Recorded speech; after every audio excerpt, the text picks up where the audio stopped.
લ્યો માધાતા પેડા ખાવ, હું પાસ થઈ ગયો. માતા બાપા તમારો છોકરો નપાસ થયો છે એટલે નિહાળેથી ક્યાંક ભાગી ગયો છે. હે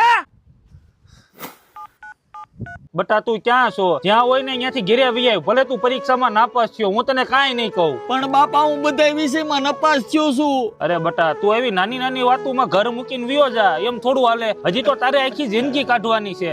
આમ જો મારો દીકરો છે ને, ઘરે આવી આવ તું. બટા આવ બે.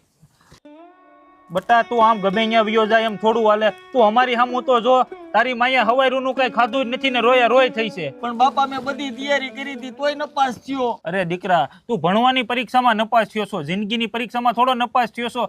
પરીક્ષા તો આવતા વર્ષે પાછી આવશે. અને બેટા તું ઇતિહાસના દાખલા જોઈ લેજે. અભણ એ જ ઇતિહાસ રચ્યો છે. અને મોટા ભાગના બિઝનેસમેન અને ઉદ્યોગપતિઓ ઓછું ભણેલા જશે. આવડત આપણામાં હોવી જોઈએ, એટલે આપણે ગમે એ કરી શકીએ. અને બેટા તું મુંજાઈ હુઈ ગયો, તારો બાપ હજી બેઠો છે. લાય ઉભો થા.